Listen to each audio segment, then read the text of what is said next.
So you've been sending out cold emails and you haven't been getting responses, and then you send out an email that goes, baby, it's not you, it's me. Or, hey, we gotta talk, right? I'm talking about the breakup email. And today, I'm gonna show you exactly why you should not be writing your last email that way. Ready? Let's get into it.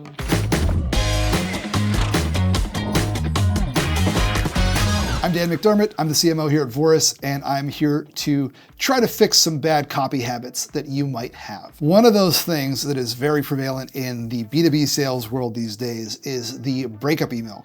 You'll get all kinds of reactions from people saying, hey, it's a horrible idea, never do it, or hey, you gotta do it all the time, or hey, strong opinions everywhere. So who do you listen to? Well, you listen to me.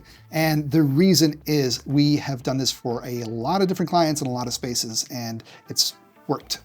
Here's where I think many people get into a problem with the breakup email. They start to attach all kinds of weird emotions. And the emotions might be a little bit of blame, like, hey, prospect, you haven't gotten back to me yet. Ugh, yeah, I hate you. Why? Why haven't you done this? You know, I've been trying to reach you. Why didn't you get back to me? Weird, right? It could get whiny, could get all, you know, did I say something wrong? I'm sorry, what'd I do? Whiny, weird. And then it also just, people try to shoot for humor. People who are not funny try to shoot for humor here, and you should never do that with your writing. Be direct, be simple. I've seen this all the time, and you probably have too, where somebody goes, hey, Bob, you know, I haven't heard back from you, although I've sent you all these great emails. I'm really worried. Have you fallen down?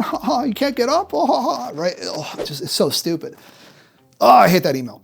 And the real key here is to look at those, grab them, toss them in the garbage, and instead think about, what is the purpose of this? Why are we sending out an email at this point in the conversation after being ignored for the past 4 emails? Why are we sending this email out?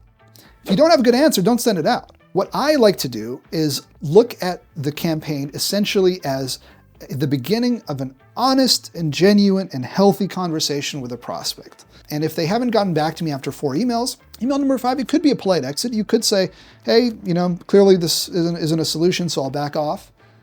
But there's a problem with that one too.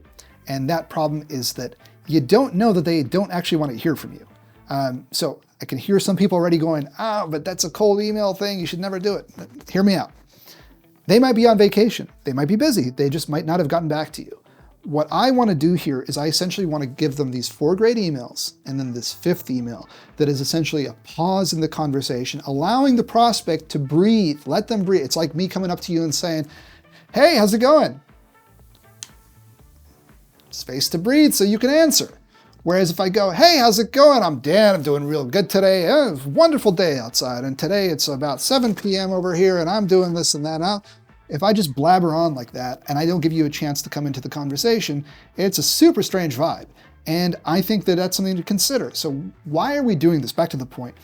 This email is meant to pause, allow the person to breathe, and also give us, the salespeople, an opportunity to give some value in this campaign. It's really a crazy idea, right? Try to help the person. And then not only that, also give us a particular thread that we can pick up in the future and get back to what we actually want to be talking about in terms of a sales conversation. So what does that look like? Let's say that I've sent out 4 emails. You know, we've talked about this in how to build your general email campaign, which you can probably find over here. And in this version, we touched on a little bit in that video, but let's get a little bit deeper in this one.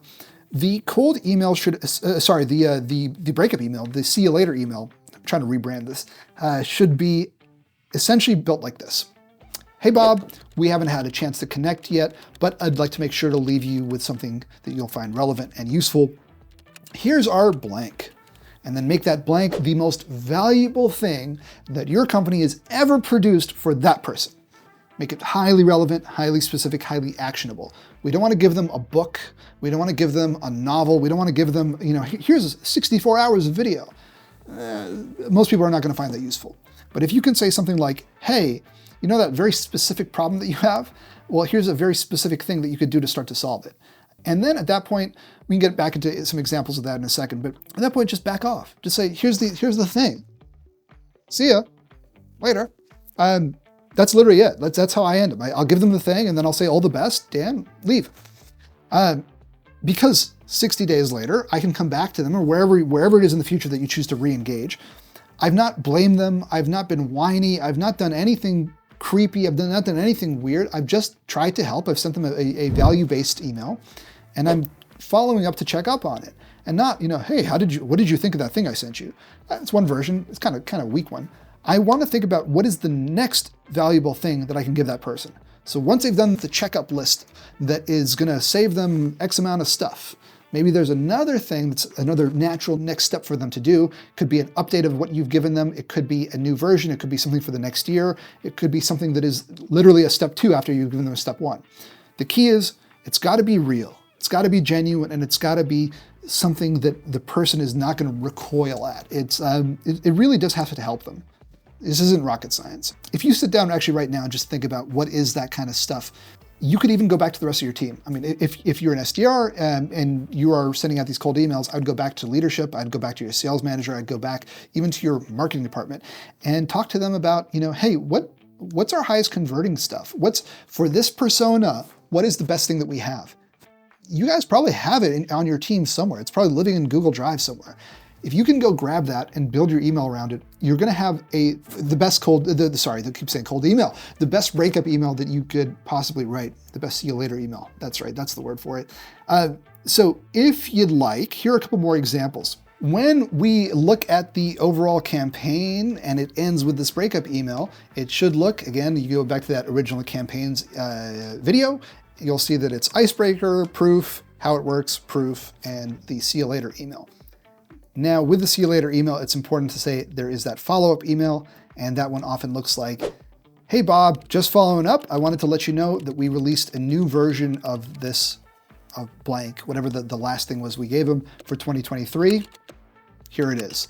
Hey Bob, now that you've read this, you might want to check out this. It's a natural next step. It'll solve problem X. The example I've used in the past is to talk about somebody who's just started a business. That's who you're selling to, is somebody who's a first-year business owner, has just started their stuff, doesn't really know what to do. That first asset in the see you later email might be something like, hey, here's this checklist for you that'll help address the 5 key threats that kill first-year businesses. Check, right? 60 days later, I might follow up and say, hey, just curious. I hope that checklist was helpful. Now that you've done it and you're in, you're approaching your let's say 1-year anniversary or something like that with your business. Now that you're later in the process, the next 5 things to do are 1, 2, 3, 4, 5. If this is helpful for you, this is the difference with the breakup email and the revival email, is that in the revival email, this is where it's okay to start asking again. It's almost like going back to email number 1 in the cadence, where you can now sort of ask for interest again. Hey, look, I've just given you these 2 things of value.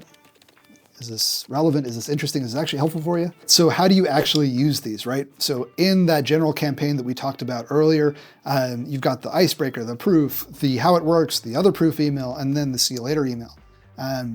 So we've just outlined what the see you later email contents might look like, what the general framework is. And you got to pair that with a revival email, which is that email, which is the next step, comes maybe 60 days later, 90 days later, and sort of goes, hey, here's another piece of value. And then let's ask for some interest. Let's ask, hey, is this relevant? Are you interested? Is this worth talking about in more detail? Put the ball back in their court at that point. It's almost like restarting the cadence, where we've gone from very soft asks to very specific asks, and then, like book a call. Then email number 5, the see you later email shows up, there's no ask, and then email number 6 just restarts that conversation tone again, where it's like, hey, I'm not really sure, but is this actually relevant for you? Is this helpful? I'd love to do more, but I just want to check. Is this what you need? So on that point, I hope this reframes a little bit about how you think about the quote unquote breakup email, and instead look at it as a see you later email. And if you found that useful, here's another video that you might want to check out.